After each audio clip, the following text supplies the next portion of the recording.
എല്ലാവർക്കും നമസ്കാരം. കുറേ നാളിന് ശേഷം നാരായണീയ സാഹസ്രം വീണ്ടും ആരംഭിക്കുകയാണ്.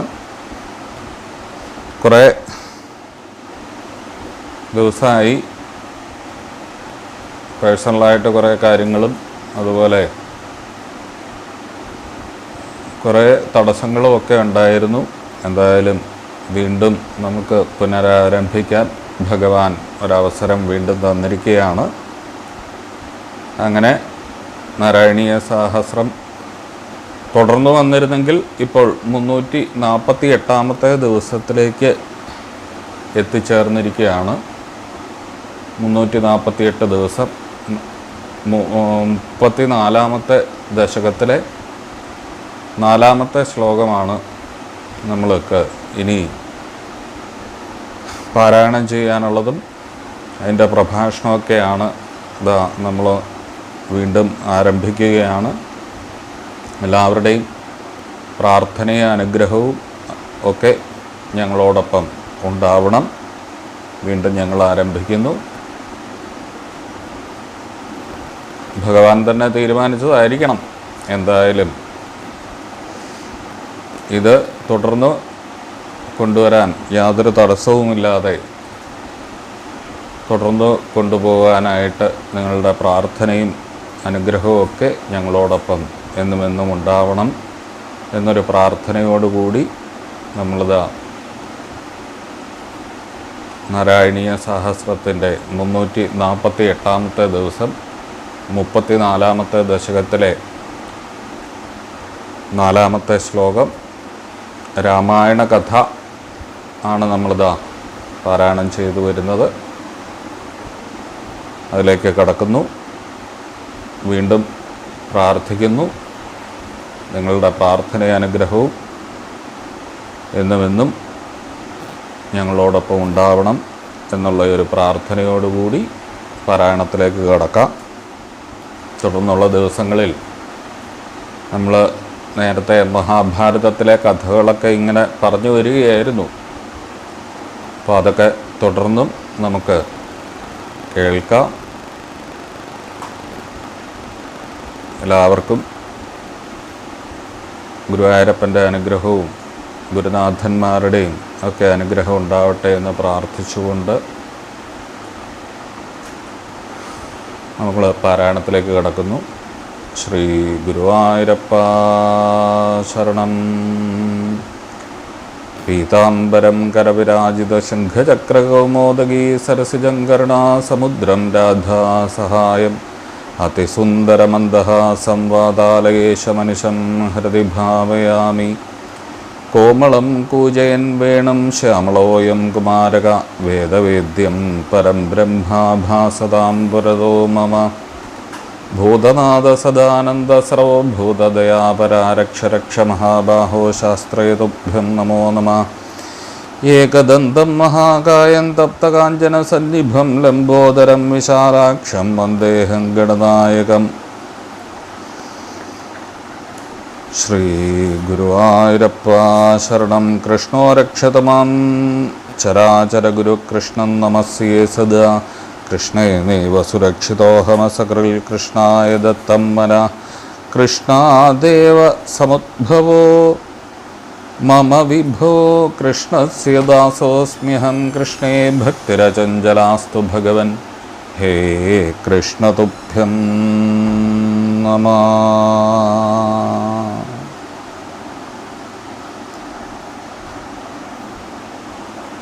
നമ്മൾ 34ാമത്തെ ദശകത്തിലെ 4ാമത്തെ ശ്ലോകം. ആരുന്ധാനേരുഷാന്ധേ ഭൃഗുകുലതിലകേ സംക്രമയ്യ സ്വതേജോ യാതേ യാതോസ്യയോധ്യാം സുഖമിഹ നിവസൻ കാന്തയാ കാന്തമൂർത്തേ. ശത്രുഘ്നേനൈകദാധോ ഗതവതി ഭരതേ മാതുലസ്യാധിവാസം. താതാരബ്ധോഭിഷേകസ്തവ കില വിഹത കേകയാധീശപുത്ര്യാ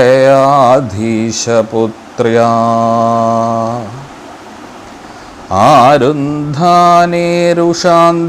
ഭൃഗുകുലതിലകേ സംക്രമയ്യ സ്വതേജോ യാതേ യാതോസ്യയോധ്യാം സുഖമിഹ നിവസൻ കാന്തയാ കാന്തമൂർത്തേ ശത്രുഘ്നേനൈകദാധോ ഗതവതി ഭരതേ മാതുലസ്യാധിവാസം താതാരബ്ധോഭിഷേകസ്തവ കില വിഹത കേകയാധീശപുത്ര്യാ. ശ്രീ ഗുരുവായൂരപ്പ ശരണം. അങ്ങനെ നമ്മൾ വീണ്ടും ആരംഭിച്ചിരിക്കുകയാണ് 4-ാമത്തെ ശ്ലോകത്തോടുകൂടി. എല്ലാവരും ഇത് സ്ഥിരം കണ്ടുകൊണ്ടിരിക്കുന്നവരെ നിങ്ങൾക്കറിയാമെങ്കിൽ അവരെയൊക്കെ വിളിച്ചറിയിക്കുക. വീണ്ടും നാരായണീയ സാഹസ്രം ആരംഭിച്ചിരിക്കുന്നു. പിന്നെ ഈ ചാനൽ ആദ്യമായിട്ട് കാണുന്നവരാണെങ്കിൽ ഈ ചാനൽ സബ്സ്ക്രൈബ് ചെയ്യുക. അതിൻ്റെ റൈറ്റ് സൈഡിൽ ഒരു ബെൽ ബട്ടൺ ഉണ്ടാവും. അപ്പോൾ നിങ്ങൾക്ക് സ്ഥിരം കാണണം എന്നുണ്ടെന്നുണ്ടെങ്കിൽ അതിൻ്റെ നോട്ടിഫിക്കേഷൻ ആ ബെൽ ബട്ടൺ ഒന്ന് പ്രസ് ചെയ്താൽ, ഒന്ന് ടച്ച് ചെയ്താൽ അതിൽ ആൾ എന്ന് പറയും, ആളെന്ന് പറഞ്ഞ് കാണിക്കും. അത് സെലക്ട് ചെയ്ത് കഴിഞ്ഞാൽ നിങ്ങൾക്ക് ഈ ചാനലിൽ വരുന്ന വീഡിയോസിൻ്റെയൊക്കെ നോട്ടിഫിക്കേഷൻ നിങ്ങൾക്ക് ലഭിക്കും. അപ്പോൾ ആദ്യമായിട്ട് കാണുന്നവരാണെങ്കിൽ സബ്സ്ക്രൈബ് ചെയ്യുക ഈ ചാനൽ. സബ്സ്ക്രൈബ് ചെയ്തവർ കൂടുതൽ സജ്ജനങ്ങളെ വീണ്ടും തുടങ്ങി നാരായണീയ സഹസ്രം എന്ന് പറഞ്ഞ് ഇതിലേക്ക് കൊണ്ടുവരിക. നമുക്ക് വീണ്ടും ഓരോരോ കഥകളും ഒക്കെയായി വളരെ ഭംഗിയായിട്ട് ഇത് തുടർന്നു കൊണ്ടുപോകാനായിട്ട് നമുക്ക് ഗുരുവായൂരപ്പനോട് എല്ലാവരും ഒരുമിച്ച് പ്രാർത്ഥിക്കാം. എല്ലാവരുടെയും പ്രാർത്ഥനയും അനുഗ്രഹവും ഒക്കെ തന്നെയാണ് നമുക്ക് സകല ഐശ്വര്യങ്ങളും നമ്മുടെ പരദൈവങ്ങളുടെയും അതുപോലെ ഗുരുനാഥന്മാരുടെയും ഗുരുവായൂരപ്പൻ്റെയും സകല ഈശ്വരന്മാരുടെയൊക്കെ അനുഗ്രഹമാണ് നമുക്ക് ഓരോരോ പ്രവൃത്തികൾ ചെയ്യുമ്പോഴും അതിൻ്റേതായിട്ടുള്ള അനുഗ്രഹം നമുക്ക് കിട്ടുന്നത്. അപ്പോൾ അവരുടെയൊക്കെ അനുഗ്രഹത്തിനായിട്ട് പ്രാർത്ഥിക്കുന്നു. നിങ്ങൾക്കും നിങ്ങളുടെ ഗുരുനാഥന്മാരുടെയും അതുപോലെ ഗുരുവായൂരപ്പൻ്റെയും കാരണവന്മാരുടെയൊക്കെ അനുഗ്രഹം ഉണ്ടാവട്ടെ. അതിനുവേണ്ടി പ്രാർത്ഥിച്ചുകൊണ്ട് എല്ലാവർക്കും ഒരിക്കൽ കൂടി നമസ്കാരം.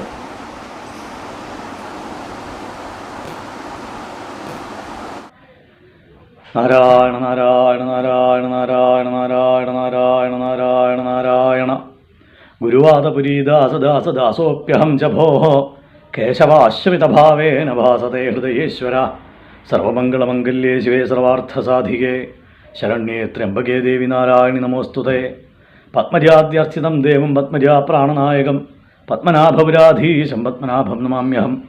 ശിവം ശിവകരം ശാന്തം ശിവാത്മാനം ശിവോത്തമം ശിവമാർഗപ്രണേതാരം പ്രണതോസ്മി സദാശിവം. ശ്രീകൃഷ്ണായ പരമഗുരവേ നമോ നമഃ. ശ്രീകൃഷ്ണാർപ്പണമസ്തു. നമസ്കാരം. വളരെ ദീർഘമായ ഒരു ഇടവേളയ്ക്ക് ശേഷം കൈവല്യപീയൂഷത്തിൽ നമ്മൾ നാരായണീയം തുടരുകയാണ്. വ്യക്തിപരവും സാങ്കേതികവുമായിട്ടുള്ള കാരണങ്ങളെ കൊണ്ട് ഇതാ ബ്ലോക്കായി കുറച്ച് ദിവസം. ഭഗവാന്റെ നിയോഗം തന്നെയാണ് അത് എന്ന് വിശ്വസിക്കുന്നു. ഇപ്പോഴിതാ വീണ്ടും ഭഗവാൻ അനുഗ്രഹിച്ചിരിക്കുന്നു നമുക്ക് തുടരാനുള്ള ഒരവസരം. അപ്പോൾ ആ അസൗകര്യത്തിന് ഖേദിക്കുന്നു. കാരണം ഏറ്റവും ശ്രദ്ധാലുക്കളായിട്ട് ഭക്തിയോടെ കേൾക്കുന്നവരാണ് നിങ്ങളെല്ലാവരും. പലരും വിളിച്ച് അന്വേഷിച്ചു, പലരും പല കാര്യങ്ങളും ചോദിച്ചു. എന്തുകൊണ്ടാണ് നിർത്തിയതാണോ, തുടരാൻ ഉദ്ദേശമില്ലേ, എന്താ പകുതി നിർത്തിയത് എന്നൊക്കെ ദുഃഖത്തോടെ പലരും ചോദിച്ചിരുന്നു. കാലങ്ങളെ കൊണ്ടാണ് നമ്മൾ ഇത് മുഴുവനാക്കണം എന്ന് തന്നെയാണ് ആഗ്രഹിക്കുന്നത്. ഏതായാലും വീണ്ടും തുടരാനുള്ള സമയം ഭഗവാൻ അറിയിച്ചിരിക്കുന്നു. അതുകൊണ്ട് നമുക്ക് വീണ്ടും ഇത് ആരംഭിക്കാം. നമുക്കറിയാം, രാമായണത്തിലെ 34-ാം ദശകത്തിലെ 4-ാമത്തെ ശ്ലോകമാണ് നമ്മൾ സ്മരിക്കാനുള്ളത്. രാമായണ കഥ ആണ് നമ്മൾ സ്മരിച്ചുകൊണ്ടിരിക്കുന്നത്. ആരുന്ധാനേരുഷാന്ധേ ഭൃഗുകുലതിലകേ സംക്രമയ്യസ്വതേര്യോ. ആരുന്ധാനേരുഷാന്ധേ ഭൃഗുകുലതിലകേ. ഭൃഗുകുലം, ഭൃഗുമഹർഷിയുടെ കുലത്തിൽ പെട്ട ആള്. ഭാർഗവഗോത്രത്തിൽ ഭാർഗവരാമനായി ജനിച്ച് ഭാർഗവഗോത്രത്തിൻ്റെ തിലകമായിട്ട് അറിയപ്പെടുന്ന, ഭൂഷണമായിട്ട് അറിയപ്പെടുന്ന പരശുരാമസ്വാമികൾ. ആരുന്ധാനേരുഷാന്ധേ. രുഷ അന്ധേ ഭൃഗുകുലതിലകേ യാതേ. ആരുന്ധാനേ എന്ന് വെച്ചാൽ ആരോധനം ചെയ്യുക. ആരോധനം ചെയ്യുക എന്ന് വെച്ചാൽ തടഞ്ഞു നിർത്തുക, നിരോധിക്കുക എന്ന് പറയാറില്ലേ. നിരോധിക്കുക എന്നുള്ളതിൻ്റെ മറ്റൊരു പദമാണ് ആരോധനം എന്നുള്ളത്. ആരുന്ധാനെ തടഞ്ഞു നിർത്തി. രുഷാന്ധേ, രോഷം കൊണ്ട് അന്ധനായി, കണ്ണ് കാണാതെയായി ദേഷ്യം കൊണ്ട്. എന്താ പരശുരാമസ്വാമികളുടെ ദേഷ്യം? ഒന്നാമത്തെ ദേഷ്യം ക്ഷത്രിയൻ എന്നുള്ള ദേഷ്യം. ക്ഷത്രിയന്മാരോട് മുഴുവൻ അദ്ദേഹത്തിന് ദേഷ്യമാണല്ലോ. ആ ദേഷ്യവും ഒപ്പം തന്നേക്കാൾ ഗ്ലാമറും യൗവനവും അസ്ത്രവിദ്യയിൽ പാഠവുമുള്ള ഒരു രാമൻ ഉണ്ട് എന്ന് കേട്ടിട്ടുള്ള ഒരു അസൂയാന്നോ, തന്നേക്കാൾ സമനായിട്ട് ആരും ഉണ്ടാവാൻ പാടില്ല എന്നുള്ളൊരു വിചാരമോ ഒക്കെയാണ് പരശുരാമസ്വാമികൾക്ക് ഉണ്ടായത്. ഒരു പക്ഷേ അസൂയാന്ന് നമ്മൾ പറയാൻ പാടില്ല, ഭഗവാന്റെ അവതാരങ്ങളാണ് രണ്ടുപേരും. ആരുന്ധാനേരുഷാന്ധേ ഭൃഗുകുലതിലകേ സംക്രമയ്യസ്വതേര്യോ. അവിടെ ഭഗവാൻ എന്ത് ചെയ്തു? ആവേശത്തോടെ പരശു എടുത്തു വരുന്ന, താനല്ലാതെ മറ്റൊരു രാമൻ വേണ്ട എന്നുള്ള ഭാവത്തിൽ പരശു എടുത്തു വരുന്ന, ഓങ്ങി ആണ് വരണത് ഭഗവാൻ. ആ സമയത്ത് ഭഗവാൻ ശ്രീരാമൻ നമസ്കരിച്ചു. ബ്രാഹ്മണനെ കണ്ടാൽ ക്ഷത്രിയൻ നമസ്കരിക്കണം. അപ്പോൾ എല്ലാ ഭാവങ്ങളും എന്താ പറയുക, തണുത്തുറഞ്ഞങ്ങോട്ട് പോയി പരശുരാമസ്വാമികളുടെ. നിഗ്രഹഭാവത്തിലാണ് വന്നത് അദ്ദേഹം. ഞാനല്ലാതെ മറ്റൊരു രാമൻ വേണ്ട, ഒറ്റ രാമൻ മതി ത്രേതായുഗത്തിൽ എന്നുള്ള ഭാവത്തിൽ ആ ആയുധമെടുത്തു വരുന്ന അദ്ദേഹത്തിനെ വിനയം കൊണ്ട്, സ്നേഹം കൊണ്ട് ഭഗവാൻ കീഴ്പ്പെടുത്തി. സംക്രമയ്യസ്വതേര്യ, തൊഴുതു, മഴ വലിച്ചെറിഞ്ഞു, തൊഴുതു. എൻ്റെ തേജസ് അവിടുന്ന് സ്വീകരിക്കണം എന്നും പറഞ്ഞുകൊണ്ട് പരശുരാമസ്വാമികൾ ഇതാ ഭഗവാനിലേക്ക് ആ തേജസ്സിനെ ലയിപ്പിച്ചു. സംക്രമയ്യസ്വതേര്യ യാതേ. പോയ സമയത്ത് പരശുരാമൻ പോയി. സംക്രമയ്യ യാതേ, തൻ്റെ തേജസ് സംക്രമിപ്പിച്ച് അവിടുന്ന് പരശുരാമൻ പോയ സമയത്ത് അങ്ങെങ്ങോട്ടാണ് പോയത്? യാതോസ്യയോധ്യാം സുഖമിഹ നിവസൻ കാന്തയാ കാന്തമൂർത്തേ. അവിടുന്ന് അയോധ്യയിലേക്ക് പോയപ്പെട്ടവനായി. അയോധ്യാം യാതഃ അസി ത്വം. അവിടുന്ന് അയോധ്യയിലേക്ക് പോയി. സുഖമിഹ നിവസൻ, സുഖമായിട്ട് ഇവിടെ താമസിക്കുന്നു. എങ്ങനെയാണ് സുഖമായിട്ട് താമസിക്കുന്നത്? നമ്മളൊരാളെ കാണുമ്പോൾ വിശേഷം എന്താ ചോദിക്കാറുള്ളത്? കുടുംബം സുഖമായിട്ടിരിക്കണില്ലേ എന്നാ ചോദിക്കുക. കുടുംബം സുഖമായിട്ടിരിക്കണമെങ്കിൽ നിങ്ങൾക്ക് സുഖമല്ല എന്നർത്ഥം. ആ കുടുംബം സുഖമായിട്ടിരിക്കണില്ലേ എന്ന് ചോദിക്കുക ചെയ്യുക. അപ്പോൾ കാന്തയാ കാന്തമൂർത്തയെ, ഭാര്യയോടുകൂടി, പത്നിയോടുകൂടി, ഇഷ്ടപ്പെട്ടവളോടുകൂടി, കാന്തമൂർത്തയെ, ഇഷ്ടപ്പെട്ട രൂപം സ്വീകരിച്ചവനായ സുന്ദരക്കുട്ടപ്പനായ അവിടുന്ന് സുഖമായിട്ടിതാ സകുടുംബം വർത്തിച്ചു കൊണ്ടിരിക്കുമ്പോഴാണ് ട്വിസ്റ്റ് സംഭവിക്കുന്നത്. ഇപ്പോൾ നോവൽ വായിക്കുമ്പോഴും യൂട്യൂബ് കാണുമ്പോഴും സിനിമ കാണുമ്പോഴൊക്കെ കുട്ടികൾ ചോദിക്കുന്നത് ട്വിസ്റ്റ് ഉണ്ടോ കഥയിലെന്നാണ്. ട്വിസ്റ്റാണ്. അപ്പോൾ ആദികാവ്യമായിട്ടുള്ള രാമായണത്തിൽ ഉള്ള ട്വിസ്റ്റാണ്. അപ്പോൾ ട്വിസ്റ്റ് എന്ന സങ്കല്പം 2021 ഉണ്ടായതല്ല എന്നർത്ഥം. അവിടെ ഒരു ട്വിസ്റ്റ് ഉണ്ടായി. സുഖമിഹ നിവസൻ, കോമയിട്ടു കാന്തയാ കാന്തമൂർത്തയെ. എന്താണ് കോമയ്ക്ക് ശേഷം? ഇവിടെ ഒരു സംഭവം ഉണ്ടായി. ശത്രുഘ്നേനൈകദാഥോ ഗതപതി ഭരതേ മാതുലസ്യാധിവാസം. ഭരതൻ്റെ അമ്മാമൻ്റെ അടുത്തേക്ക് മാതുലസ്യാധിവാസം. മാതുല എന്ന് വെച്ചാൽ അമ്മാമൻ, അധിവാസം എന്ന് വെച്ചാൽ ഗൃഹം. നമുക്കറിയാം ക്ഷത്രിയന്മാരൊക്കെ മരുമക്കത്തായം അനുഷ്ഠിക്കുന്നവരാണ്. ഇപ്പൊക്കെ പ്രായോഗികമായിട്ട് എത്ര കണ്ടുണ്ടെന്ന് അറിയില്ല, പണ്ടൊക്കെ തീർച്ചയായിട്ടും ഉണ്ടായിരുന്നു. മരുമക്കളെ പഠിപ്പിക്കുന്നത്, അതുപോലെ ആയുധാഭ്യാസം ചെയ്യിപ്പിക്കുന്നതൊക്കെ അമ്മാവന്മാരാണ്. ദുര്യോധനൻ്റെ അമ്മാവൻ്റെ വേഷത്തിൽ ശകുനിയെ കാണാം, പാണ്ഡവരുടെ അമ്മാവനായി വസുദേവരെ കാണാം. ഇങ്ങനെ പല രീതിയിൽ നമുക്ക് അമ്മാവന്മാരുടെ കാര്യം, അതാണ് ഭാഗവതത്തിൽ അവസാനം ചോദിക്കുന്നുണ്ട് കുന്തിദേവി, നീ നല്ല കാലത്ത് ഞങ്ങളെ മറന്നു എന്ന് പറയുന്നുണ്ട്. കുന്തിദേവി കംപ്ലൈൻറ്റ് പറയണതായിട്ട് കാണാം ഭാഗവതത്തിൽ. അതായത് നീയാണ് വാസ്തവത്തിൽ ഇവരെയൊക്കെ നോക്കേണ്ടത്, പാണ്ഡവന്മാരെ. നീ അവിടെ സുഖിച്ച് ജീവിച്ചു മധുരയിൽ, അല്ലെങ്കിൽ ശൂരസേനത്ത്, ഞങ്ങളിവിടെ ബുദ്ധിമുട്ടി കാട്ടിലൊക്കെ ആയിട്ട് കഴിഞ്ഞുകൂടി എന്നാണ് കുന്തിദേവി അവിടെ ഉദ്ദേശിക്കുന്നത്. അപ്പോൾ അമ്മാമ്മമാരുടെ ചുമതലയാണ് ഈ മരുമക്കളെ. അപ്പോൾ മരുമക്കൾ എന്ന് വെച്ചാൽ മക്കളെ പോലെയാണെന്ന് അർത്ഥം. അപ്പോൾ ഭരതൻ്റെ അമ്മാമൻ്റെ ഗൃഹം കേകയ രാജ്യം. കേകയ രാജ്യത്തിലേക്ക് ഒരു കമ്പനിക്ക് ശത്രുഘ്നേന ഏകദാഥോ, ഒരിക്കൽ ശത്രുഘ്നെയും കൂട്ടി യാത്രയായി. ലക്ഷ്മണനും ശത്രുഘ്നുമാണ് ട്വിൻസ്, നമുക്കറിയാം. ലക്ഷ്മണനാണെങ്കിൽ രാമേട്ടൻ്റെ ഭഗവാന്റെ പാത വിട്ട് വേറൊരു സ്ഥലത്തേക്ക് വരില്ല. നിഴല് ഭഗവാന്റെ ആണോ നോക്കിയിട്ടേ ലക്ഷ്മണൻ വീടിൻ്റെ പുറത്തേക്ക് ഇറങ്ങുള്ളൂ. ആ നിഴലിനെയാണ് അനുഗമിക്കുക ലക്ഷ്മണൻ. ശത്രുഘ്നൻ ഒരു വെക്കേഷൻ ആഘോഷിക്കാൻ പണ്ടൊക്കെ നമ്മൾ പതിവുണ്ട്. ഇതുപോലെ അമ്മയുടെ വീട്ടിൽ പോകുമ്പോൾ ചെറിയച്ഛൻ്റെ മക്കളുണ്ടാവും, ചിലപ്പോൾ കൂട്ടുകാരുണ്ടാവും, കുറച്ച് ദിവസമൊക്കെ അവിടെ പോയി താമസിക്കും. ഇന്നൊക്കെ അതില്ലാണ്ടേ ഇന്ന് മാത്രം. അപ്പോൾ ഇവിടെ ശത്രുഘ്നെ കൂട്ടി ഇതാ ഭരതൻ പോയ സമയത്ത് അവിടെയാണ് ട്വിസ്റ്റ് വരണത്. മാതുലസ്യാധിവാസം, അമ്മാമൻ്റെ വീട്ടിലേക്ക് പോയ സമയത്ത് താതാരബ്ധോഭിഷേകസ്തവ കില വിഹത കേകയാധീശപുത്രിയ. അവിടെ മനോഹരമായിട്ടാണ് ഭട്ടതിരിപ്പാട് അതിനെ പ്രയോഗിച്ചിരിക്കുന്നത്. കേകയാധീശപുത്രിയ എന്ന് വെച്ചാൽ കേകയാധീശനാണ് ഭരതൻ്റെ അമ്മാമനും മുത്തശ്ശന്മാരും ഒക്കെ, അമ്മാവന്മാരും മുത്തശ്ശനും ഒക്കെ. അപ്പോൾ അമ്മാമൻ്റെ അടുത്തേക്ക് പോയി എന്ന് പറഞ്ഞ അതേ സന്ദർഭത്തിൽ തന്നെ കേകയാധീശപുത്രി. ഇനി അമ്മാമൻ ആരാന്ന് ചോദിക്കാൻ വേറെ ഇടവരണ്ട. അവസാനത്തെ ആ വരിയിലും ഭട്ടതിരിപ്പാട് ആ സംശയം തീർത്തു. കേകയാധീശപുത്രിയ, കൈകേയി എന്ന് എടുത്തു പറയാതെ കേകയാധീശൻ്റെ പുത്രിയാൽ. അപ്പോൾ കേകയാധീശൻ്റെ പുത്രി എന്ന് വെച്ചാൽ കൈകേയി, കൈകേയി എന്ന് വെച്ചാൽ ഭരതൻ്റെ അമ്മ. അപ്പോൾ ഭരതൻ്റെ അമ്മാമൻ എന്ന് വെച്ചാൽ കേകയൻ എന്നർത്ഥം. അപ്പോൾ കേകയാധീശപുത്രിയ കൈകേയാൽ വിഹത കില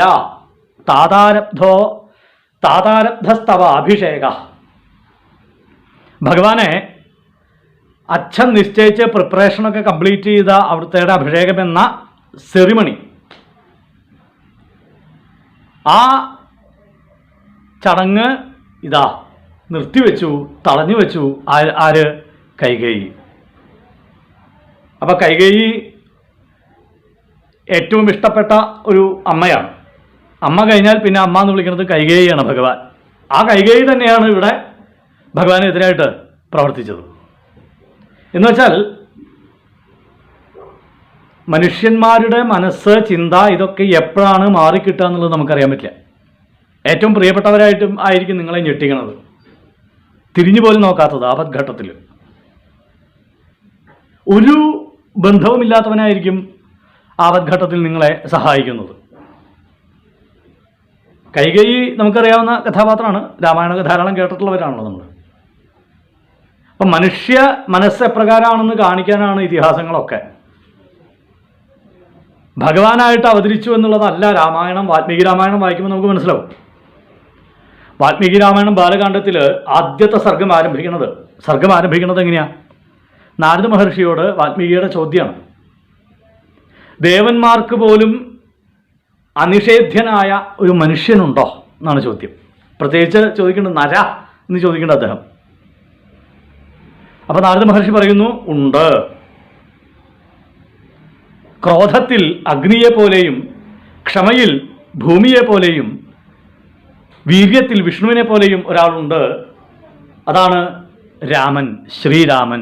അപ്പോൾ ആലോചിക്കണം, അവിടെ എടുത്തു പറയുന്നില്ല ഭഗവാന്റെ അവതാരെന്നോ ഭഗവാനെന്നോ പറയുന്നില്ല. അവിടെ നരഹ എന്ന ചോദ്യം ഉത്തരമായിട്ട് പറഞ്ഞതും അങ്ങനെ ഒരു മനുഷ്യൻ ഉണ്ട് എന്നുള്ളതാണ്. അപ്പോൾ ഭഗവാന്റെ അവതാരം എന്നൊന്നും അവിടെ സൂചിപ്പിച്ചിട്ടില്ലേ. ഉത്തരേന്ത്യയിൽ ചെല്ലുമ്പോൾ മര്യാദാ പുരുഷോത്തം എന്നാണ് ഭഗവാനെ വിളിക്കുക. എന്നുവെച്ചാൽ ഉത്തമ പുരുഷനാണ്, മനുഷ്യനാണ്. അപ്പം മനുഷ്യന്മാരിൽ എങ്ങനെ മനസ്സ് മാറുന്നു, എങ്ങനെ മനുഷ്യന്മാർക്ക് വിധി എതിരാകുന്നു എന്നുള്ളതൊക്കെയാണ് രാമായണം കാണിച്ചു തരുന്നത്. മഹാഭാരതം ദ്വാപരയുഗത്തിലെത്തുമ്പോഴേക്കും കുറച്ചും കൂടി എക്സ്ട്രീമായിട്ടാണ് ചിത്രീകരിച്ചതെന്ന് മാത്രം. അധർമ്മത്തിന് അധർമ്മം കൊണ്ട് മറുപടി, ധർമ്മത്തിന് ധർമ്മം കൊണ്ട് സുരക്ഷ എന്നുള്ള പോളിസിയാണ് വ്യാസഭഗവാൻ മഹാഭാരതം എഴുതുമ്പോൾ ഉണ്ടായിട്ടുള്ളത്. അപ്പോൾ ഉണ്ടായ സംഭവങ്ങളെ കഥയാക്കി എഴുതുകയാണ്. മനുഷ്യന്മാരുടെ കഥയാണ്, ഈശ്വരന്മാരുടെ കഥയല്ല ഇതിഹാസങ്ങൾ. അതാണ് സനാതന സംസ്കാരത്തിൻ്റെ പ്രത്യേകത. മനുഷ്യന്മാരുടെ കഥ തന്നെയായിട്ട് എഴുതി വയ്ക്കപ്പെട്ടതാണ് ഇതെല്ലാം. ഏറ്റവും ഇഷ്ടപ്പെട്ടവരെ ഏറ്റവും വെറുക്കപ്പെട്ടവരായിട്ട് മാറുന്ന അവസ്ഥ. ഇവിടെ പക്ഷെ വെറുപ്പൊന്നുമില്ല ഭഗവാന്. സമയദോഷം എന്നൊന്ന് ഉണ്ടാവും. ഒരു 2 നാൾ മുമ്പേ കൈകേയിയോടും കൗസല്യയോടും സുമിത്രയോടും വളരെ സ്നേഹപൂർവ്വം, വളരെ വിനയപൂർവ്വം, ഉപചാരപൂർവ്വം പരിപൂർണമായിട്ടുള്ള സമ്മതം വാങ്ങിയതാണ് ദശരഥ മഹാരാജാവ് ഭഗവാന്റെ അഭിഷേക ചടങ്ങിന്. പക്ഷേ 2 ദിവസം കഴിയുമ്പോഴേക്കും ഭാവ മാറി. പണ്ടുള്ള ആൾക്കാർക്ക് വാക്ക് മാറില്ല. പണ്ടുള്ള ആൾക്കാർ നമ്മളെ പോലെയല്ല, വാക്കിനൊക്കെ വലിയ വില കൊടുക്കുന്ന ആൾക്കാരാണ്. അപ്പോൾ വാക്ക് പറഞ്ഞ് മാറിയാൽ മരണതുല്യമാണ്. ഞാൻ മരിക്കണം എന്ന് പറയാറുണ്ടല്ലോ നമ്മൾ പറയാറേ ഉള്ളൂ. മരിക്കും. ചിലരൊക്കെ മരിച്ചിട്ടുണ്ട് പണ്ട്. കാരണം വാക്ക് അത്ര ഉറപ്പുള്ളതാണ്. വാക്ക് എന്നുള്ളത് നിങ്ങളുടെ ശബ്ദരൂപേണ ഡെലിവേർഡ് ആയി കഴിഞ്ഞാൽ, once it delivered you cannot bring it back. നിങ്ങൾക്ക് ഒരിക്കലും അത് പുറപ്പെട്ട് കഴിഞ്ഞാൽ പിന്നെ തിരിച്ചെടുക്കാൻ പറ്റില്ല. കൈവിട്ട ആയുധം, വാവിട്ട വാക്ക് രണ്ടും സൂക്ഷിക്കണം എന്നാണ് കാരണവന്മാർ പറയാറുള്ളത്. കാരണം ഇത് രണ്ടും നമ്മൾ വിചാരിച്ചാൽ പിന്നെ തിരിച്ചെടുക്കാൻ പറ്റില്ല. എത്ര സോറി കൊണ്ടും നിങ്ങൾക്കത് മാറ്റാൻ പറ്റില്ല, പറഞ്ഞു പോയി കഴിഞ്ഞാൽ. അപ്പോൾ മനുഷ്യൻ്റെ പ്രവൃത്തി ഏറ്റവും വിവേകപൂർവ്വമാവാൻ വേണ്ടിയാണ് ഉപാസനാമാർഗങ്ങളും മറ്റും നമുക്ക് പറഞ്ഞു തരണത്. അപ്പോൾ ഈശ്വരാധീനം ഉണ്ടാവാനാണ്. ഈശ്വരാധീനമുണ്ടെങ്കിൽ പറയുന്ന വാക്ക് പിഴക്കില്ല, ചെയ്യുന്ന പ്രവൃത്തി തെറ്റില്ല എന്നൊക്കെയാണ് അതിൻ്റെ ഗുണം. ഇവിടെ കൈകേയോട് പോലും അഭിപ്രായം ചോദിച്ച് നിശ്ചയിച്ച താതാരബ്ധോഭിഷേകസ്തവ കില വിഹത. വിഹത എന്ന് വെച്ചാൽ തടസ്സപ്പെട്ടു, അഭിഷേകം തടസ്സപ്പെട്ടു. ആരാൽ? കേകയാധീശപുത്രിയാ, കേകയാധീശന്റെ പുത്രിയാൽ. അപ്പോൾ അച്ഛൻ ഉറപ്പിക്കുക എന്ന് പറഞ്ഞാൽ പണ്ട് കാലത്ത് അന്തഃപുരത്തിലൊക്കെ അല്ലെങ്കിൽ കുടുംബത്തിലും എങ്ങനെയാണല്ലോ. അതാണല്ലോ പുരുഷ മേധാവിത്വം എന്ന് കുറേ കാലം ആൾക്കാർ കൊടി പിടിച്ചത്. ഉറപ്പിച്ച അകത്തേക്ക് പറയാൻ പതിവ്, ഞാൻ ഇന്നത് ഉറപ്പിച്ചു എന്ന്. അതിന് വേറെ വാക്കില്ല. പ്രത്യേകിച്ചും ക്ഷത്രിയന്മാരാകുമ്പോൾ ദൂതന്മാർ പോയി പറയും, അന്തഃപുരത്തിൽ പോയി പറയും, ഇത്തരത്തിൽ നിശ്ചയിക്കപ്പെട്ടിരിക്കുന്നു, ഇന്ന സമയത്ത് അവിടുന്ന് അങ്ങോട്ട് എഴുന്നള്ളണം എന്നൊക്കെ രാജ്ഞിയോട് പോയി പറയുള്ളൂ. രാജ്ഞി വളരെ സ്നേഹപൂർവ്വം വരികയും ചെയ്യും. ആ കാലഘട്ടത്തിലാണ് കൈകേയി ദേവി ഇതാ ഈ അഭിഷേകം തടഞ്ഞു വെച്ചത് എന്നുള്ളതിൻ്റെ പ്രസക്തി ആലോചിച്ചു. ഏതായാലും അവിടെ അവിടെ ഭഗവാന്റെ സമയദോഷമാണോ, ദശരഥ മഹാരാജാവിൻ്റെ സമയദോഷമാണോ, കൈകേയിയുടെ സമയദോഷമാണോ നമുക്കറിയില്ല. ഏതായാലും ഭഗവാന്റെ അല്ല. കാരണം ഭഗവാന് സമയസ്വരൂപന, കാലസ്വരൂപന ഭഗവാൻ.